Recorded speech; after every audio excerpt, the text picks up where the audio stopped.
the game while you listen. What's going on here? This ragtag crew of adventurers is covering the problems of the average player. Where should I begin? Discussing the home brews, modules, and the latest content for all things D&D. What in God's holy name are you blathering about? It's Chef Bolgg and the Pirate Captain's recipes for everything. What you're feeling is so normal and perfectly natural. With your host, the Pirate Captain. Everybody loves me, and I don't know why. I'm an asshole. I really am. The Pirate Captain is a dick. Chef Bolgg. Let me take a couple steps back so I can, really get this point across. It's bullshit! And Loke the Bard. Instead of making a deal with Cthulhu or, a greater devil, you found an imp who was willing to give you dark vision in exchange for a gallon of blood. With a little mayhem, mischief, and a bit of bardic charisma, it's time for the show. That's right, boys and girls and adventurers of all ages. We're back at it again. It is I, the Pirate Captain, with me, bestest buddy Bolgg. Bolgg, we've talked about this. Into the camera. Into the camera. Well, I thought I heard the voice of God, but then I thought it sounded suspiciously like you. I mean, I could be God. You never know. It is Chef Look, Bolgg. is he God? I'm wondering when I'm going to be smitten by He's the... God, I'm the devil. You're like a footnote to the devil. I wouldn't let you be the devil even if you were the only devil I had to choose from. In fact, I would go find, I don't know, somebody who's devil light and make them the devil before I made you the devil. Sure, if you're God and you're the devil, that makes me Bolgg. And Here's the thing, he's the main character in all of this. That's the worst part, and that's who he chose to be. What's happening, everybody? It is Chef Bolgg and the Pirate Captain's recipes for everything. I am the titular Pirate Captain, with always me bestest buddy Bolgg. It's me. And, of course, Loke the Bird. The evil bard. You couldn't even be evil if you tried. We're going to talk about that coming up, about trying to do evil things and you let me down. You had one chance to let it all go, and you didn't. We are a D&D podcast. We talk about all different things D&D. We're here on YouTube, and we were on Spotify. I got to get back to uploading to Spotify. You can catch us all the time. We are a bi-weekly show. Unfortunately, we will not be doing damage rolls for the foreseeable future. The person that we gave hosting duties of that is out, and he is going through life changes, and we are going to respect that and leave it at that. Best of luck to him and his life changes. So damage rolls will be on hiatus. We may bring it back with the three of us. It all depends. Coming up, it's a lot doing everything. So look forward to that. But look forward to us twice a month. Just something fun you can throw on in the background. Got a lot to talk to about today. Clearly, some of the big controversies going on. We're not going to talk too much about the new book because obviously it hasn't been released. There are people out there that are kind of spoiling it. We would not be able to get our hands on an early copy. I'm pretty sure I'm on Jerry McCrawford's shit list of people never to talk to ever about anything. Maybe it was the diploma you sent him. Well, you know what? I think that diploma it was not a diploma. It was a certificate of achievement. Yeah. It is made out of toilet paper. Made out of toilet paper, which honestly, I kind of want the one ply back. Oh, we just lost. We just lost our bard. Oh, Loke man. disappeared. There he is. Oh.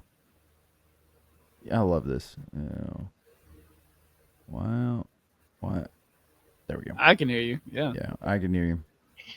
So, I think the big controversy, let's start off with the main controversy, the artwork that's going around. And we're going to give our thoughts on it. If you haven't seen, they started releasing and teasing a bunch of the artwork for the new book, and some of it actually looks like it's really good artwork for just being art. I like the colors, the styles. You can definitely tell where there's a little bit of, I want to say, a political thrown in onto this one, because obviously the big reason that people have been upset with orcs, and I personally do not agree with this. I think it's a dumb accusation to say that orcs and black people are the same thing. That is the dumbest thing anybody's ever said and come up with. It's not what Tolkien originally designed the orcs around. But some of the artwork that's getting roasted online, and you guys, I just showed it to you guys, and I know Bolg's got an issue with another part of it, but we're going to be talking about this one in particular to start with, and we'll get to Bolgg's issues with the second one. Now, the problem with this one is we said that orcs can't be black people, but apparently they can be Mexicans. I think that's like counterintuitive to your argument is my thing. Like a lot, and then that's not even the bigger argument that a lot of people are making. I think some of the ones that I've read through on Twitter are the fact that, they want orcs to be kind of violent and bloodthirsty. That's like in their nature, which I'm okay with. Like if certain creatures and habits and cultures and things like that are very much, you wouldn't go back and look at the Aztecs and go, well, they're not violent or anything, even though they were very warmongering and they attacked many of the local tribes around them. I don't blame the Aztecs. I just think that they're a product of their culture. But what say you on Sombrero Orc? I like him, actually. He's actually like my favorite in all of this. He's just like... So I think what they're trying to show, it's not coming across the way that they want, is that anybody has the capacity to be a part of any culture. Yeah. But that they're not displaying it in a very sensitive manner. It is coming across as very, hey, hombre, look at me. Yeah, no, this is like the biggest swing and a miss I've ever I've seen recently. The next image is the biggest swing and a miss. Yeah, this one. Art. This one, it's an attempt. It's an attempt.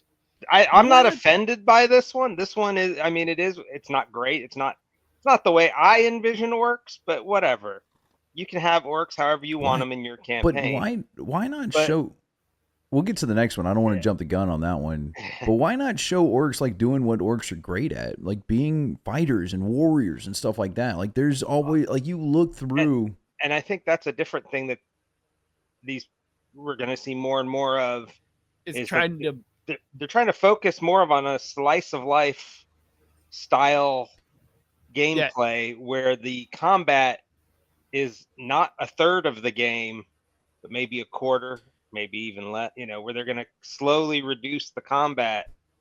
I'd have to go back. More slice of life. I'd have to go back and look at this, but there's a comment on one of our older videos that somebody made a really good point on. He's like, it's a combat game, bro. And I was like, okay, you got me there. Like, you win. So we're trying to take away from what this game really means. If you just want to role play, we're not trying to do that. Right? It appears Wizards. Yeah, Wizards is don't come after us, all the old school. Yeah, our people. I mean. All of a sudden, we get certificates of achievement. In real life, fights happen, war happens. So combat is a part of combat is a part of life. So you can't just make a role-playing game with no conflict. It's boring. You can. I was gonna say, yeah, you can. But it'd be boring, and it wouldn't be the style that DnD is. That you'd be stepping into a new what's the one that's the Cthulhu based one? I'm blanking on the name of it right now. Call of Cthulhu. Thank you. Those kind of things where it's more of a mystery game. It's more of a problem solving. But combat is still a part of it. Believe me. Well, I mean, there are other systems out there that focus more on the slice of life kind of play style, but this one right here it's more of you still got the orc warrior. She's got a great axe, but the thing is I think they're trying to push that anybody can be anything, no matter their race, no matter their sexuality, no matter their handy capableness, which will come up in the next one. I'm good. We're gonna get there. But let's focus on the orcs. But we've done this in the past, man. We've made builds where orcs have gotten to be wizards and stuff like that. Like we obviously know that there are certain races that are better, but that's just because the base lore. Think of it like a perfect example, Lord of the Rings, the movies. When Peter Jackson was making these movies, him and Ian McKellen, when they were in there, they kept copies of the Lord of the Rings with him. Actually, Ian McKellen talks about having like copies in his robe, and he was like, "That's our Bible. That's everything we know about the world right here. If we have any questions, we refer back to it." Religious beliefs aside, that's a show Bible. Every show has one of these. Everything from Batman, Like there's a whole mentality that Batman doesn't kill, and it's based off these core characteristics that we know as Batman.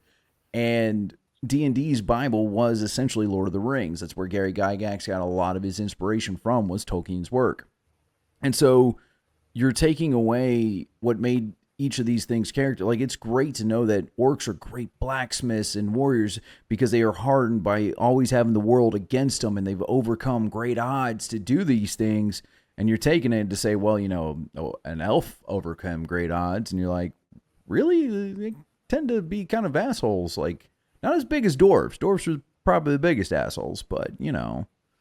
But we're taking away these things. But it just shows that you couldn't even overcome the disadvantages of being an orc, having a lower intelligence modifier, which they got rid of the negatives in 5e. But you... Or actually, in this new edition, your modifiers don't come from your race anymore. That they come from your background. Which is dumb, because like they're just like, you're gonna tell me that an elf who is a lot more slender, they're used to running through the trees and the high woods, let's take a wood elf for example, is gonna be as tough as probably like a dwarf who's more burly at things, who's probably, you know, lived a life under the mountain, and that's the idea behind it. Like, yeah, their argument is that if that elf is a blacksmith and that dwarf is a scavenger, that the blacksmith elf would have a higher strength than the scavenger dwarf. That's not even like remotely close. So I'm defending something I didn't come up with. Yeah, so I don't even like that. But again, he's playing devil's advocate. Yeah, you can keep your. We said you couldn't be the devil. All right, quit trying. I'll be his advocate instead. Like, I like the idea of showing like new worlds outside of Faerun, like, well, not new worlds, new realms, essentially, like where you got different zones and stuff like that. Like Sombrero Orc is still like, of all of this guy's still my favorite. What this does is illustrate that there can be different settings within the grander setting, because this is obviously still fantasy D&D orcs, but it looks like kind of a Wild West type game. Yeah. Moving. Yeah. Like I said, this one is the one of these I think I have the least problem with. Yeah. An attempt was made, and I see the points they're trying to make, but it's not executed the best. Yeah. But it's mustache. All right, let's get to the real problem, though. This one, I know you guys have been chomping at the bit to get to this one.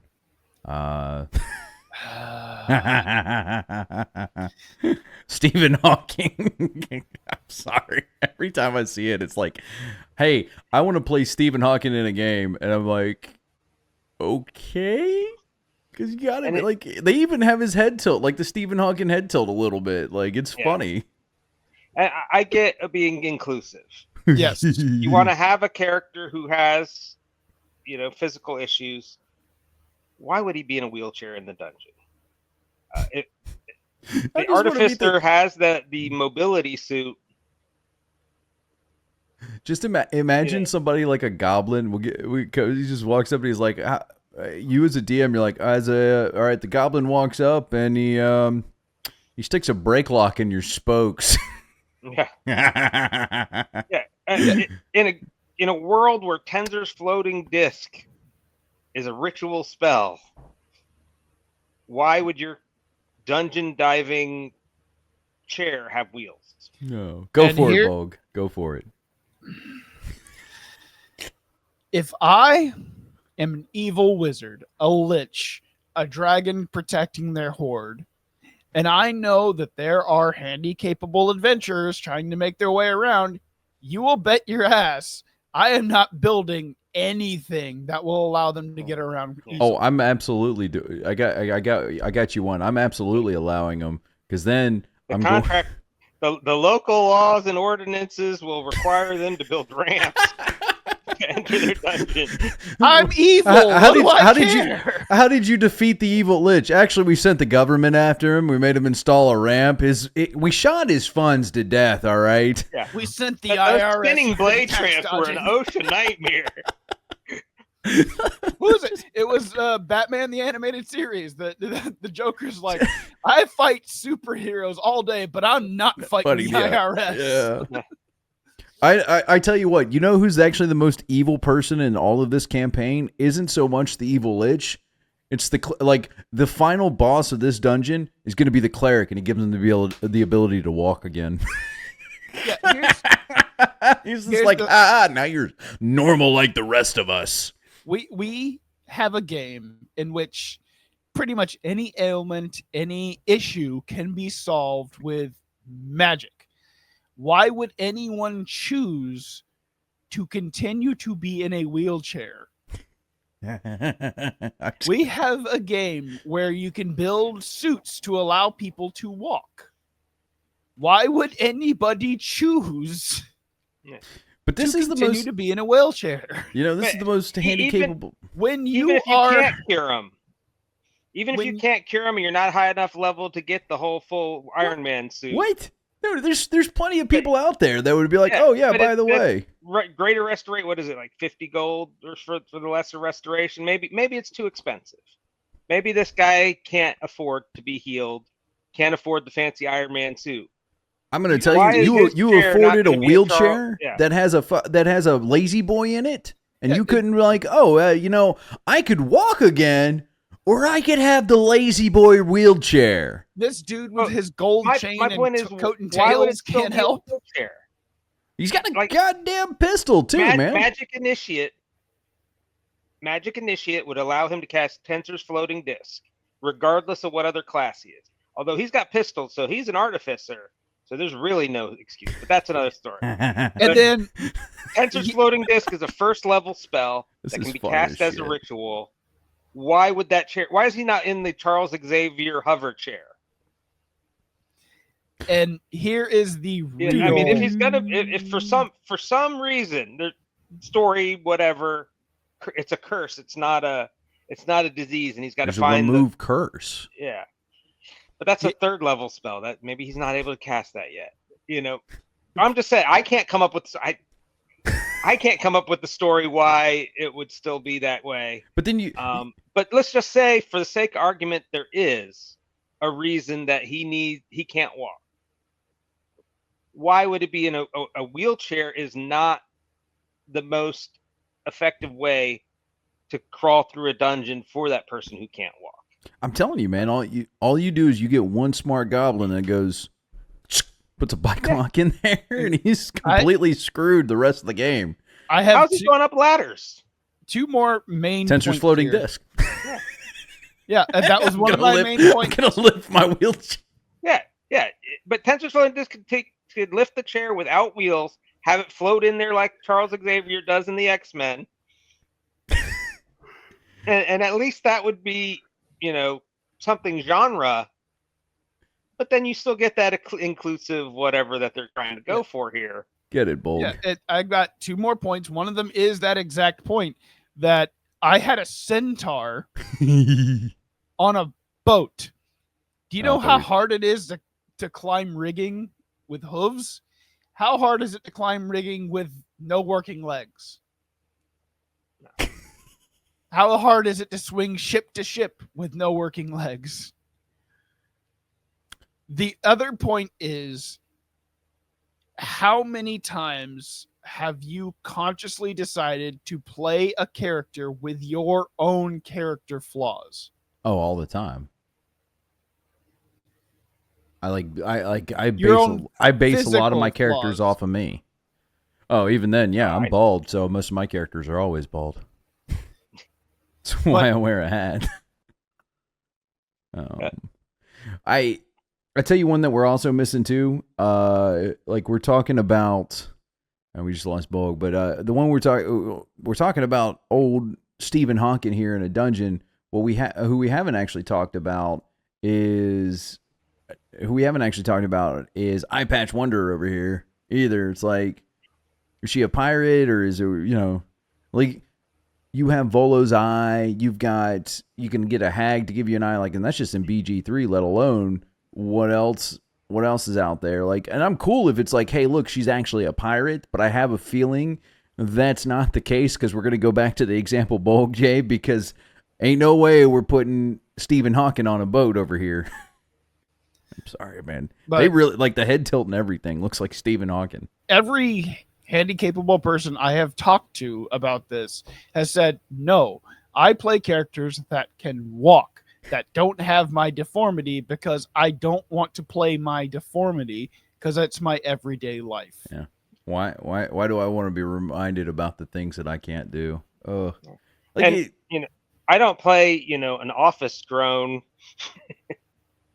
as my character class. I play bards like I do a radio DJ because that's what I do. But Yeah, you play bards, Mister. I hate all bards. I do hate all bards. I can't even like justify playing one in BG3.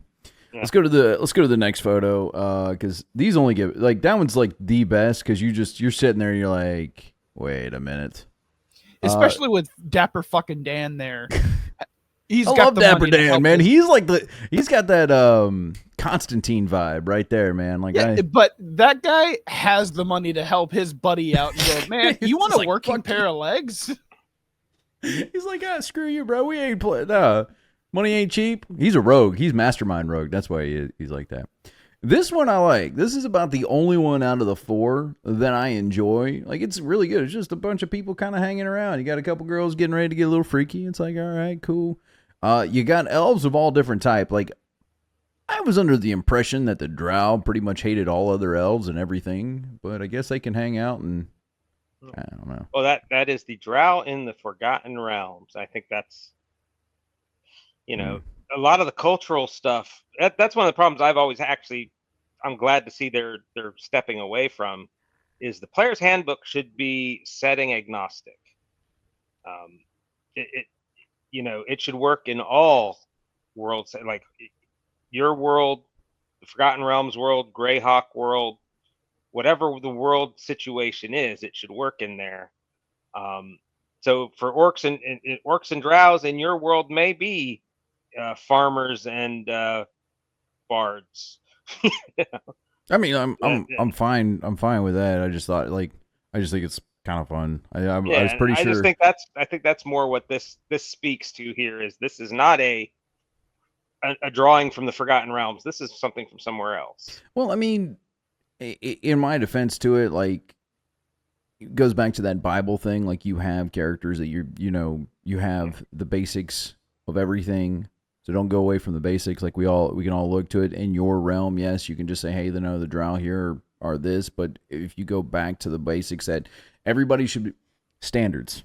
All right, the army, we're known for standards. Doesn't matter if I was to take any of you make you all artillerymen in my world. I could bring you to any of the artillery pieces, and there's going to be basics that follow in the principles of artillery. You would understand, okay, hey, this is artillery. And that's why I liked having that. But all in all, not a bad little photo. Like I said, the painting on these aren't bad. They're just funny.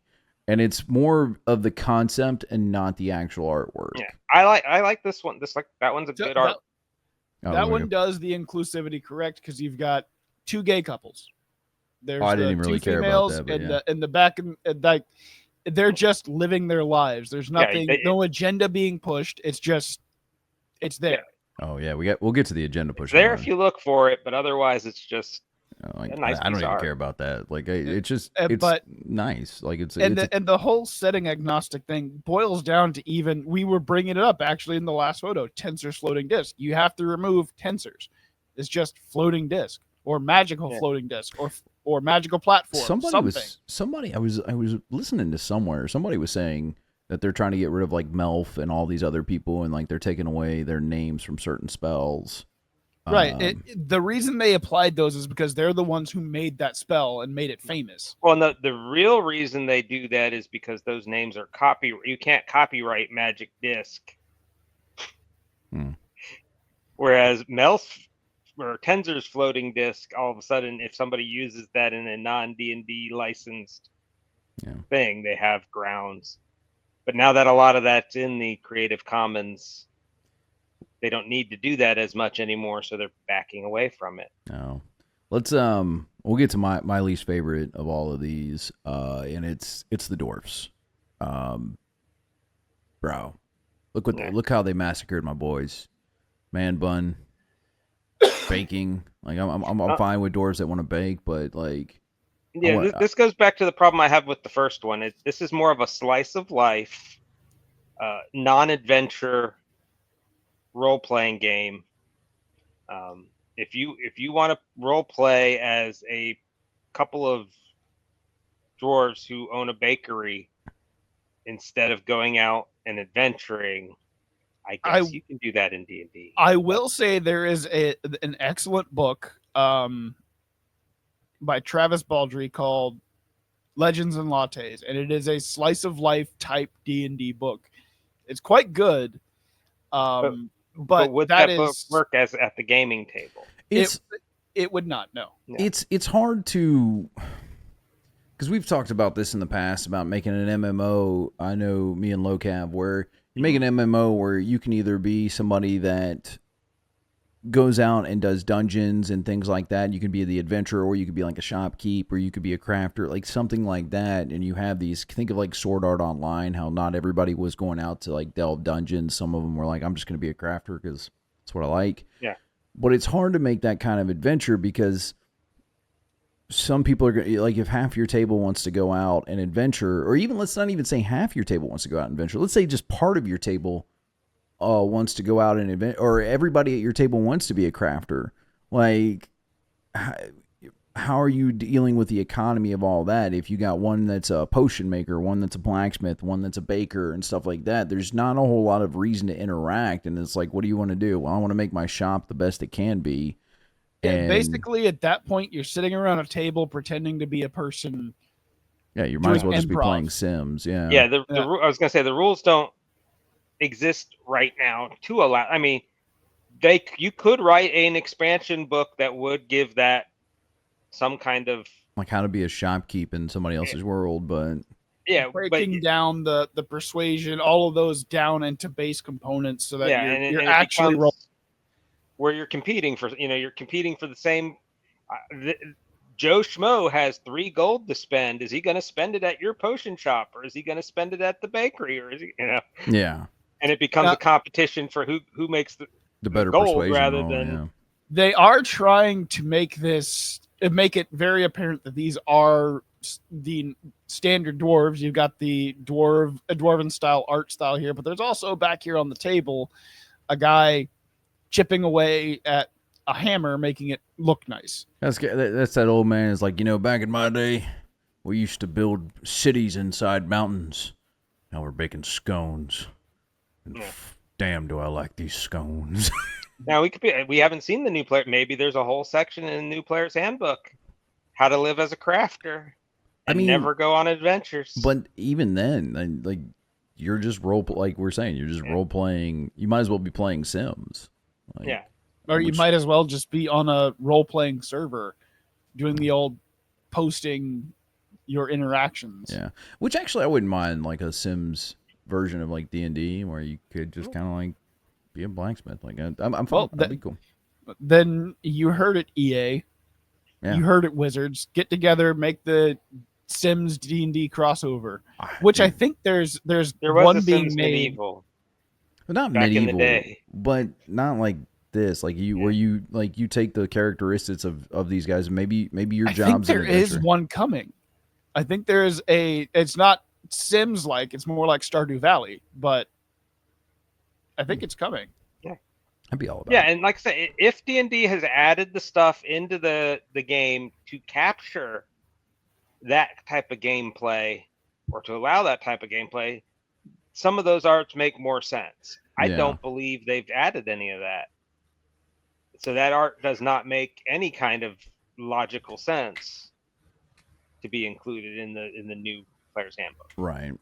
I just my issue with those is like you're taking away what I love about dwarves. Dwarves always been that burly, like they've done crazy things. I mean, look at Gimli. Gimli was like used to be racist towards elves, and then all of a sudden he's like, "Yo, can I have I could have magical weapons and all this? I want 3 hairs from your head." Or he actually wanted 1, and she gave him 3. And then he ends up becoming like best friends with Legolas, and it's like that's. Yeah, but he's still like at the core just this burly. I'm a dwarf.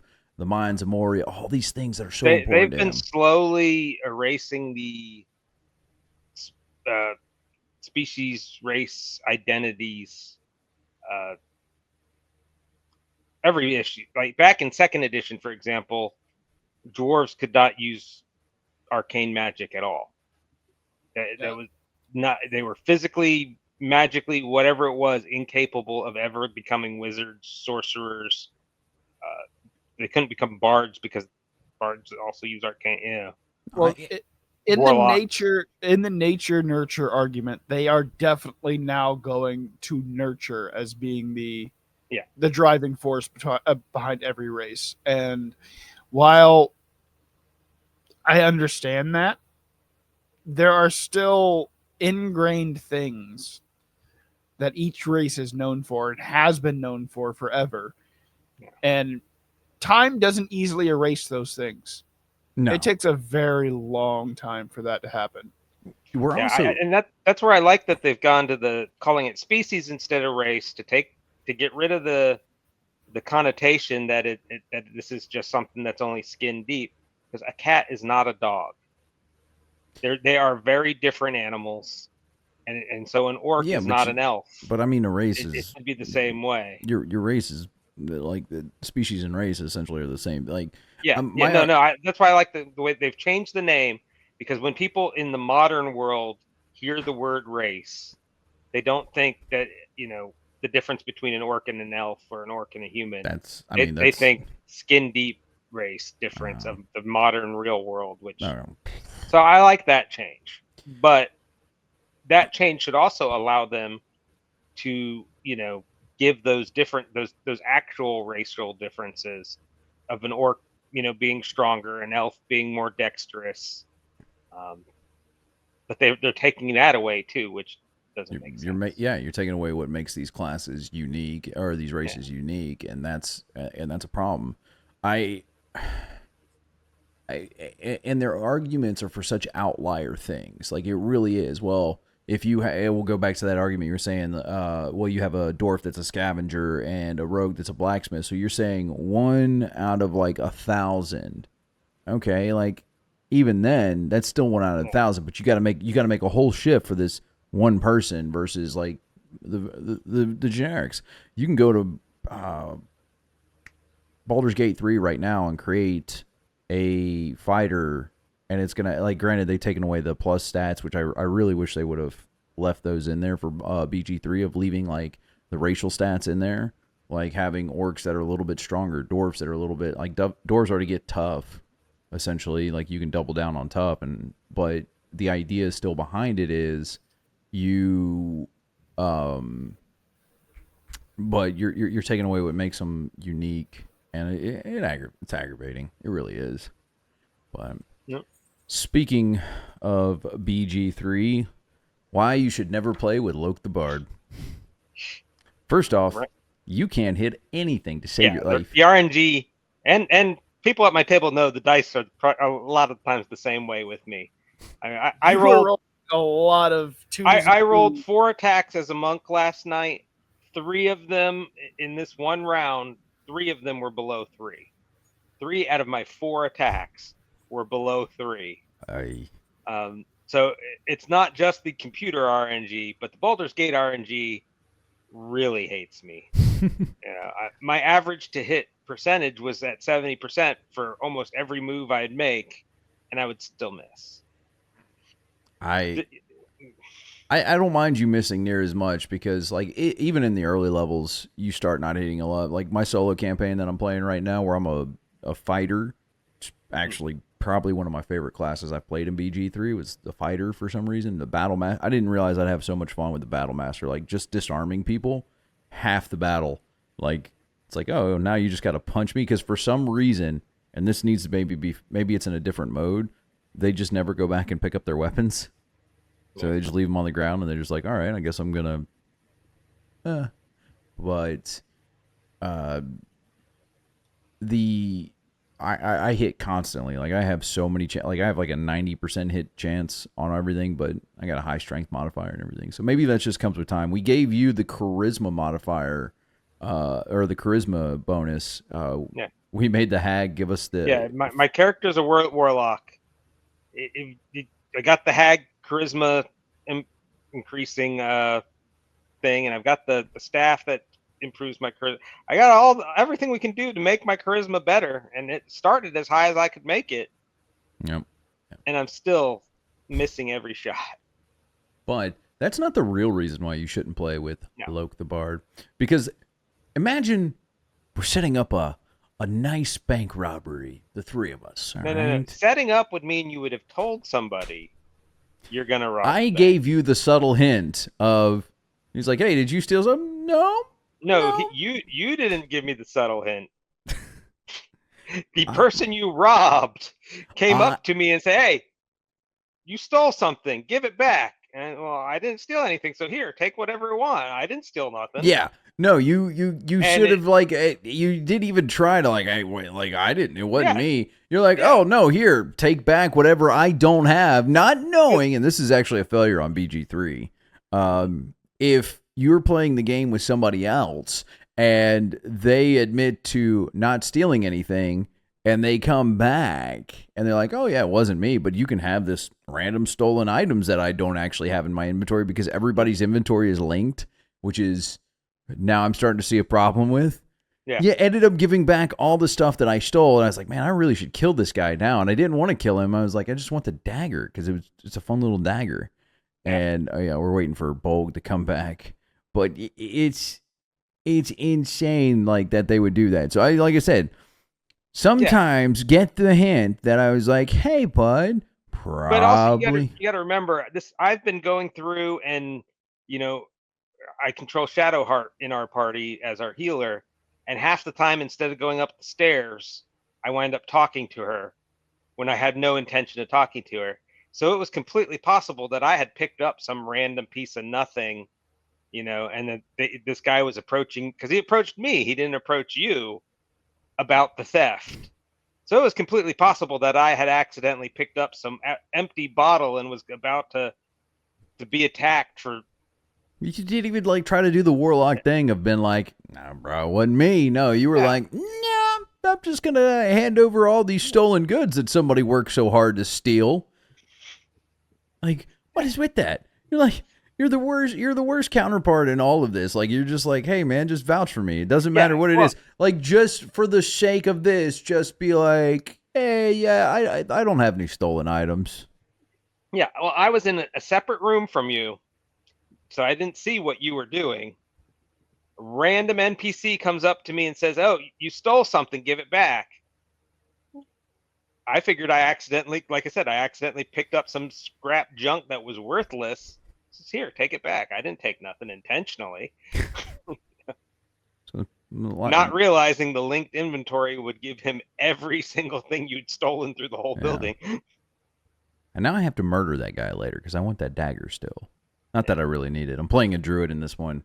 I've had to change. Like, I was trying to, like, I started out as a druid. I started out as a ranger. Ranger just kept getting, like, all my attacks weren't missing, but my pets, like, I was going to play the beast stalker. Kept getting one-shotted. Yeah, one-shotted by everything. It's like, hey, I'm a level 3 goblin. Your pet's dead. It's like, oh, great. So that got annoying quick. I was like, all right, well, we still need, like, a melee fighter, so I went in and became a druid. Druid's been kind of fun. I kind of wish I went with Druid of the Spores. I'm working on an idea for a fun build to play the game through, where you're a melee druid. You take a level 1 fighter to get some heavy armor, and you just go around, and because you get the proficiency from, or every couple levels, or every druid level, you get your symbiotic entity.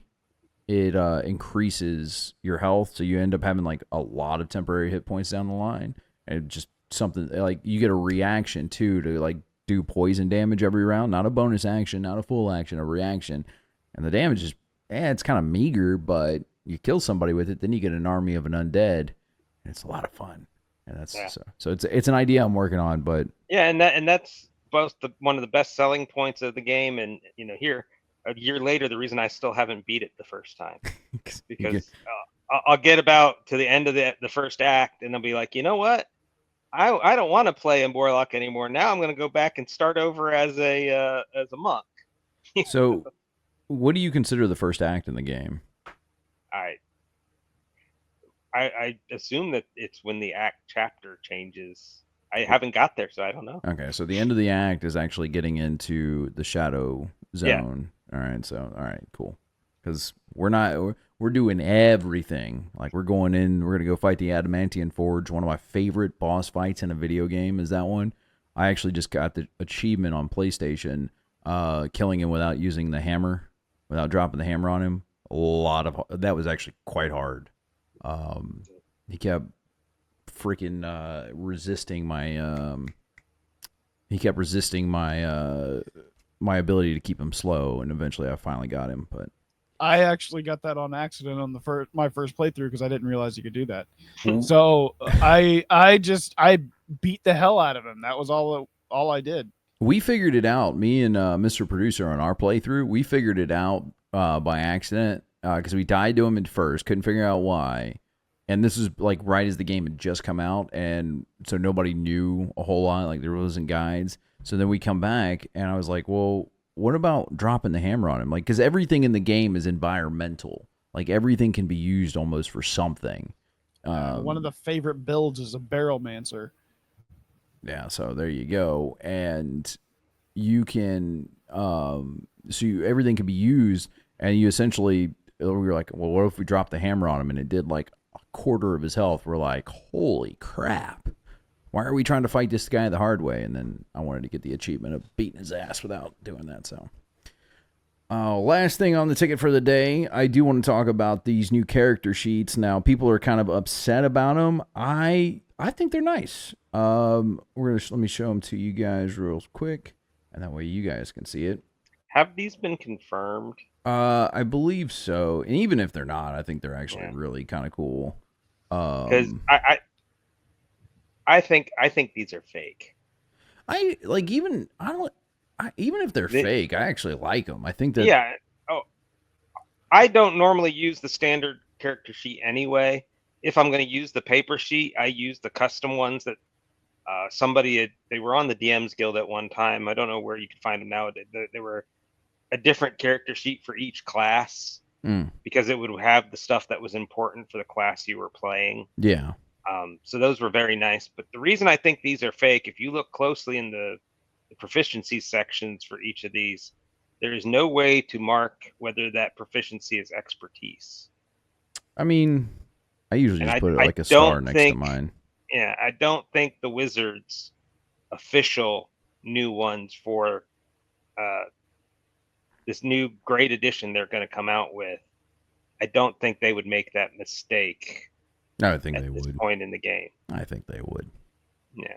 I mean, they got too much worried about how they're going to get Stephen Hawking through a dungeon right now.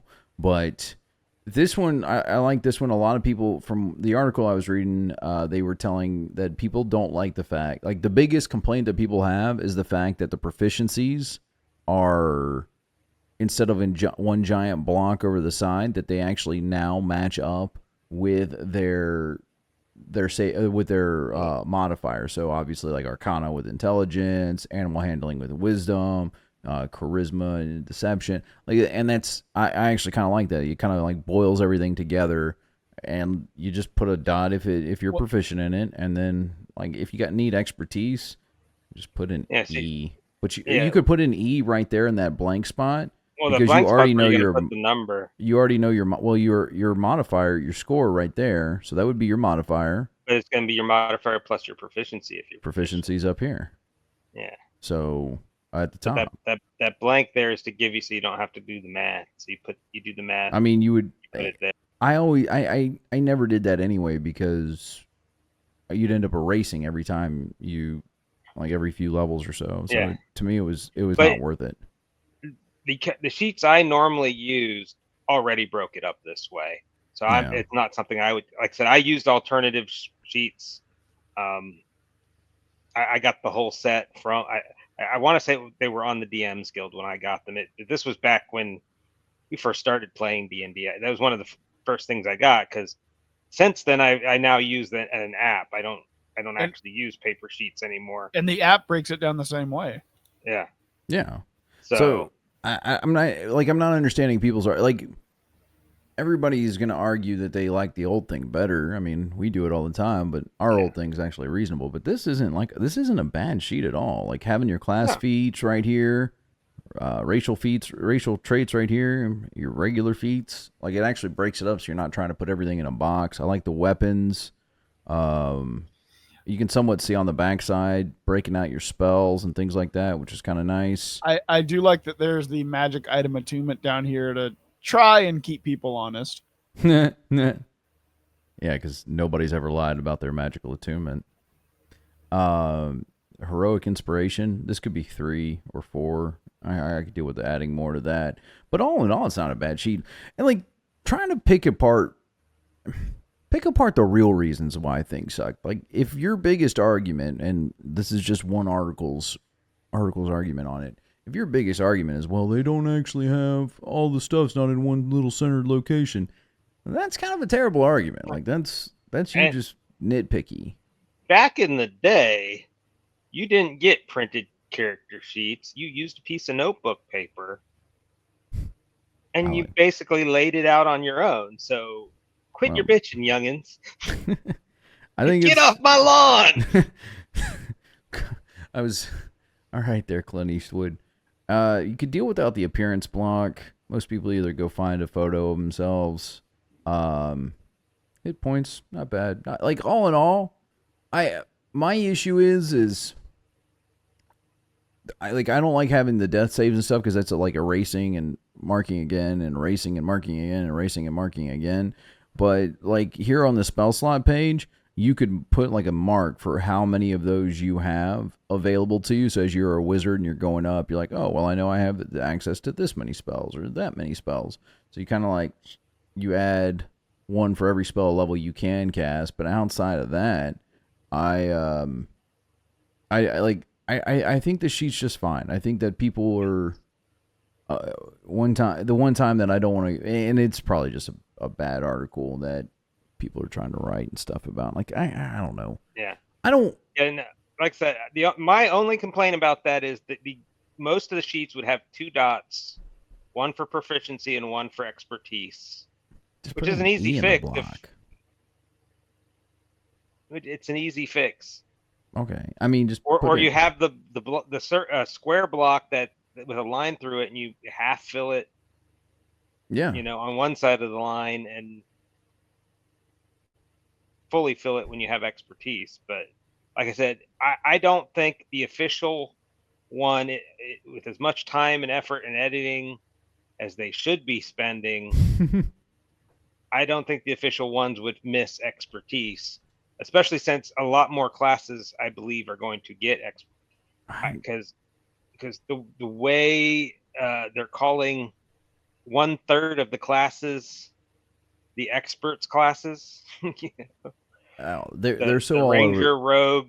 They're so all over the place with that. Yeah, that's something missing from the weapons stuff is the Weapon mastery. Yeah. Yeah. So I really don't think these are the real. It's just maybe an they're article I the found. mock-ups. Yeah.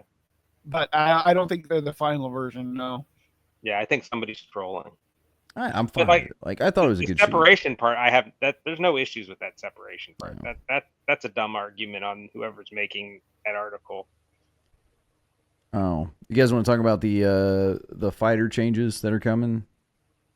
They released this. I'm looking at an article from Gamer Rant right now. Hold on, let me pull it up for you guys. Yeah, they released the videos on it. The video for the fighter one is only about 15 minutes. I mean, it doesn't seem 2 like hours worth of videos they released this week. Yeah, like they really shouldn't just release it all. Like, don't release it all at one go, because there's still more because they're going to do it for each of the 12 classes. They're doing a video with which 4 subclasses are going to be included. Some of the changes.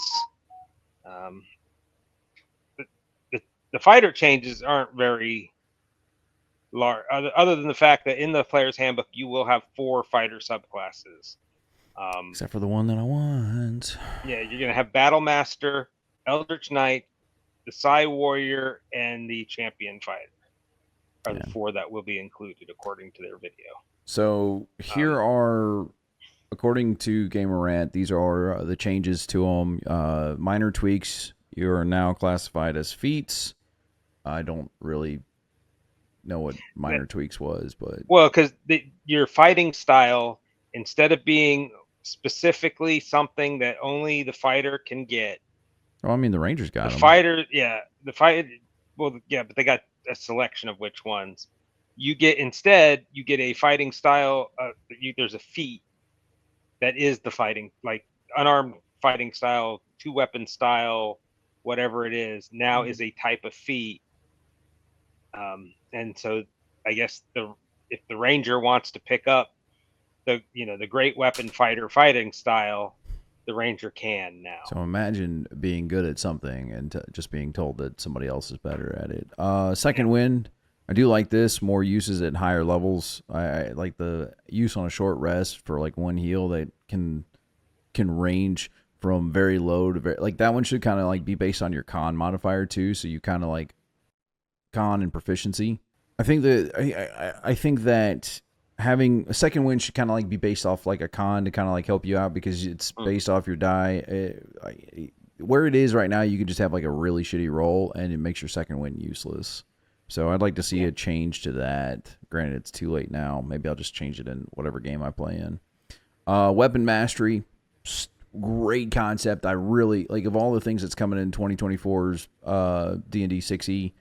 I'm expecting great things out of weapon mastery to kind of give using weapons a real feel, like versus like being a martial versus being a magical class. Yeah, I like the concept and most of the actual ones that were tested in the UA, and I'm hoping the ones that had the final ones that had issues, I hope they get the tweaks to make those good. Yeah, I don't care for this. I think you're trying to turn fighters into essentially rogues or rangers, tactical mind, or actually bards more often. Spend second wind on ability checks to help help the use, and if it still fails, like this is their again trying to make the more slice of life play, where the fighter now has, if when you're in town, the fighter can now do something out of combat that's still quote unquote they're trying to keep it quote unquote fightery by making it you're making a tactical decision to argue a better price with this merchant. That's just stupid. like just be happy to be like I have a new love for fighters from playing BG3. I always enjoyed the fighter, but now I have a new love for fighters. You get your fighter subclass. We talked about those. I still pretty pissed off that they decided to take away the pugilist. Tactical shift, move half speed without opportunity attacks when using second wind. I like that. That's kind of good. That's kind of like get out of danger. A get out of danger thing. That's actually really nice. Or get your friend out of danger by leaving the guy you're fighting and go fight the guy he's fighting. Yeah, but are you really going to use a second wind because you would have to heal yourself with second wind, and then that's when you get the opportunity attack. That's where the tactical part comes in. It's what makes the most sense in the fight you're in. I guess. I don't know. I'd leave it up to the cleric or the bard to heal, or the druid. Now add fighter levels to rerolls and Domital. So I'm guessing that if you have to do anything with your tactical mind, you get to reroll that. So, replace weapons mastery property with push, sap, or slow. I did like the push, slap, or sap, or slow. Slap. Slap, yeah. You will not. Well, and this is the feature that makes a fighter's weapon mastery different than everybody else's. Which is something they need. They need something to stand out. Because if they are the fighter and they are supposed to be the best at the weapon master stuff, they should have. I think they should have more stuff like this at lower. I mean, it's 9th level before you get this. I would replace that one, or I wouldn't even replace it. I would just add it to your add that in with your fighter subclass. So both of those at 3. Or where's your weapon mastery? You get weapon mastery essentially at the start. So yeah, I'd just do it with your fighter subclass. I like this one, studied attacks. It's essentially giving you true strike. gain advantage on attacks after you miss a target. So it kind of gives you just True Strike after you miss. So I guess if better than True Strike. Yeah, because True Strike you would still have you to don't cast. have to take you don't have to use burn an action. Yeah, wait a turn without getting your concentration broken. Yeah, you miss your first attack, and then now I've got advantage on my second attack. Okay, you miss your third attack. Now I've got advantage on my fourth attack. Yeah, I like that. Like that's actually a really cool ability. I think it's at a pretty decent level too.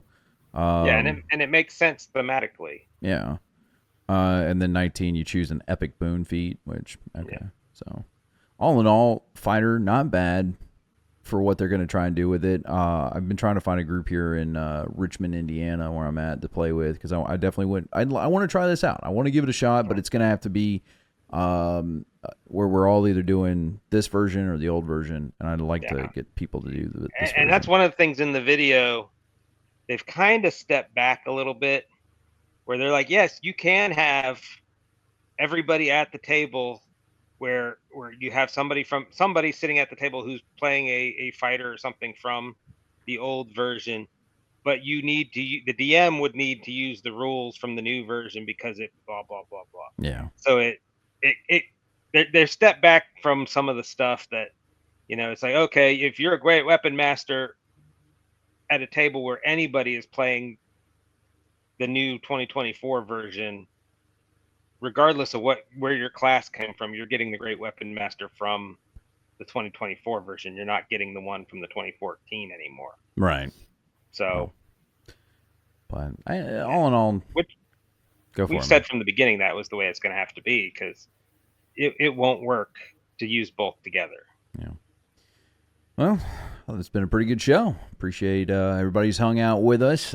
We are always here, like I said, every other Saturday, and unfortunately, like I said, Damage Rolls will be on hiatus for a little while.